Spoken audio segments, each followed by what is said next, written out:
हमारे दर्शक हैं, पाठक हैं, सम्मानित सदस्य हैं हमारे, सारा कुमारी जी ने एक बड़ी खबर जो है वो भेजी है, और ये आपको विदेश से जुड़ी हुई है। और मैं ये आपको इसलिए बताता रहता हूँ 4 खबर, क्योंकि बाद में तो अलग-अलग खबर भी मिल जाती है। कई लोग कहते हैं बड़ा लंबा वीडियो बनाता है, जिसको जो पसंद का खबर है देख लो, बाकी तो मैं उसमें कट करके आपको डलवा ही देता हूँ। इन्होंने एक खबर लिखी है सारा जी ने कि भारत के बड़े सीमेंट उत्पादक युआन में कर रहे हैं भुगतान। ये विदेश की खबर है, बड़ी खबर है।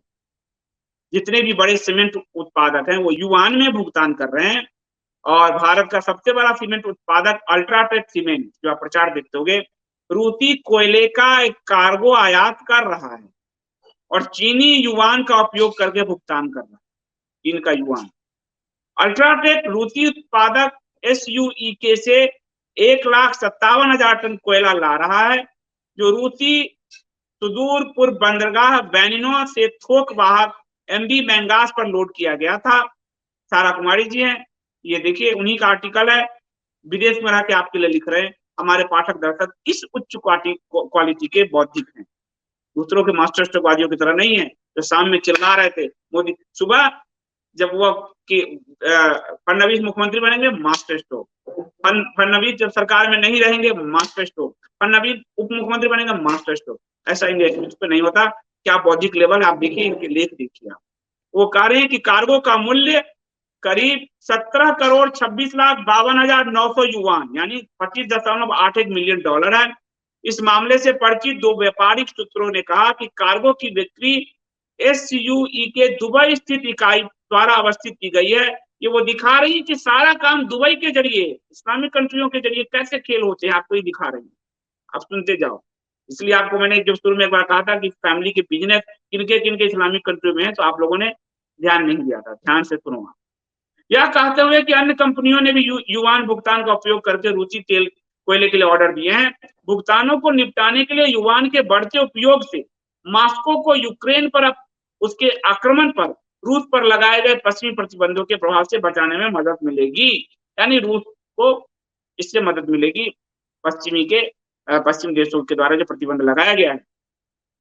भारत व्यापारियों द्वारा उठाया गया यह कदम महत्वपूर्ण है। पिछले 25 वर्षों में किसी भी भारतीय इकाई को अंतरराष्ट्रीय व्यापार के लिए युआन में भुगतान करते नहीं सुना गया। डॉलर में ही होता है, अब युआन में हो रहा है।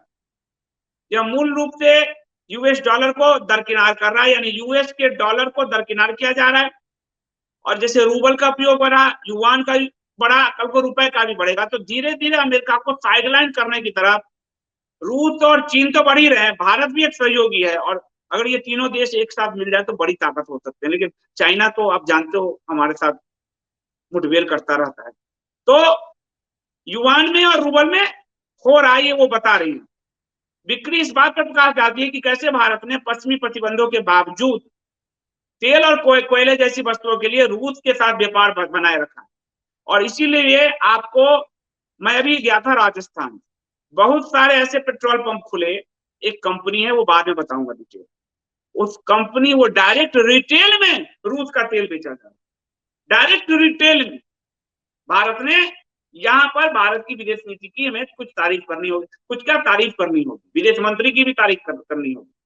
तो मैं उस पर पूरी रिपोर्ट दूंगा। लेकिन राजस्थान में जो गया तो 2-3 पेट्रोल पंप दिखे, मुझे नहीं कंपनी का है पेट्रोल पंप, ये कौन सी कंपनी है। मैंने सर्च करना शुरू किया, सर्च किया तो पता चला ये 3 कंपनियां पार्टनर, ये 3 कंपनियां कहा तो रूस से तेल लाया जा रहा है, यहाँ बेचा जा रहा है। तो डायरेक्ट रिटेल में भी हमारे यहाँ तेल में की सप्लाई रूस से शुरू हो चुकी है। और आपको एक और खबर बताया ही था, सारा जी ने भी सूचना दी थी मुझे, बाद में अखबारों जो वहां से भी आए कि हम रूस के तेल को $70 प्रति बैरल खरीद रहे हैं और $130 के हिसाब से हम यूरोप को दे रहे हैं। और रिफाइन करके, यानी हम रिफाइन हब बन गए इस समय, क्योंकि रिफाइनरी जो है यूरोप में नहीं है और वो डायरेक्ट जो है रिफाइंड ऑयल खरीदते हैं रूस से। तो भारत अभी क्या कर, रूस का तेल यहाँ रिफाइन हो रहा है, यहाँ से यूरोप जा रहा है। तो हम रूबल के साथ व्यापार कर रहे हैं और सीमेंट कंपनियों ने युआन यानी रशिया के युआन के साथ व्यापार शुरू किया है। बीच में हमने डॉलर को बाईपास किया है। धीरे धीरे डॉलर को कमजोर करने का ये बहुत ही अच्छा तरीका है। पिछले 25 वर्षों में किसी भी भारतीय इकाई को अंतरराष्ट्रीय व्यापार के लिए युआन में भुगतान करते नहीं सुना। यह मूल रूप से US डॉलर को दरकिनार कर रहा है। सारा जी ने लिखा है, बिक्री इस बात पर प्रकाश डालती है कि कैसे भारत ने पश्चिमी प्रतिबंधों के बावजूद तेल और कोयले जैसी वस्तुओं के लिए रूस के साथ व्यापार बनाए रखा है। भारत के रूस के साथ लंबे समय से राजनीतिक और सुरक्षा संबंध हैं और भारत ने यूक्रेन में हमले की निंदा करने से परहेज किया, जिसे रूस एक विशेष सैन्य अभियान कहता है। यह तुरंत स्पष्ट नहीं है कि किस बैंक ने अल्ट्राटेक के लिए ऋण पत्र खोला है, किसी बैंक ने खोला है, और यूएसई के साथ लेन देन कैसे किया गया है, यानी यूएई के साथ, यानी दुबई के साथ। भारत ने रूस के साथ व्यापार के लिए ₹1 भुगतान तंत्र स्थापित करने का पता लगाया है, लेकिन यह अमल में नहीं है अभी।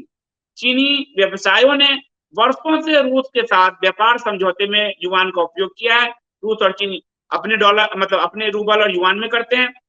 2 वरिष्ठ भारतीय बैंकरों ने कहा कि युआन का उपयोग करने वाले भारतीय व्यापार निपटान के लिए उधारदाताओं को संभावित रूप से चीन या हांगकांग में शाखाओं को डॉलर भेजना होगा या चीनी बैंक के साथ उनका टाई अप करना होगा। चीन के साथ भारत का द्विपक्षीय व्यापार होता है, जिसके लिए कंपनियां बड़े पैमाने पर डॉलर में भुगतान करती है। 2020 में दोनों के बीच एक घातक सैन्य संघर्ष के बाद भी व्यापार में बढ़ोतरी ही हुई है।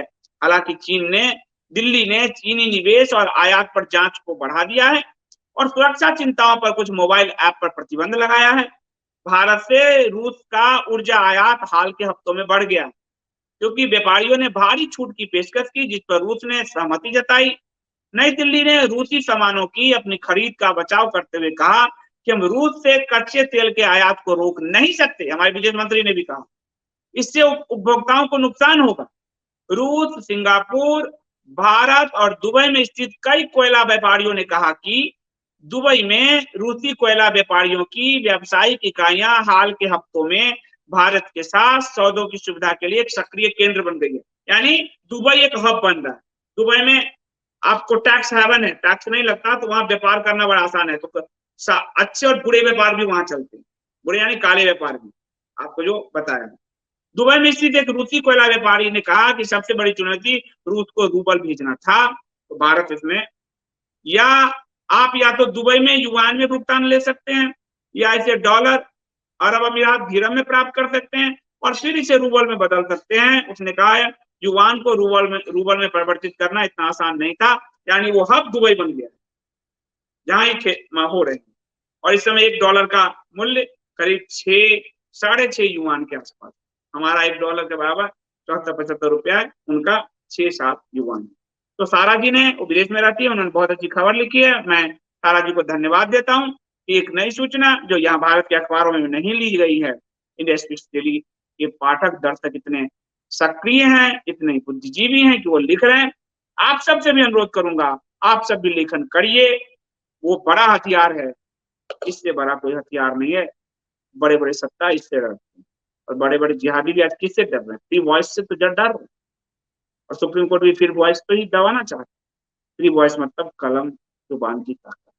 तो इसको आप लोग इस्तेमाल कीजिए और जिनको भी लिखना है आप लिखिए। इंडिया स्पीक्स डेली आप ही का प्लेटफॉर्म।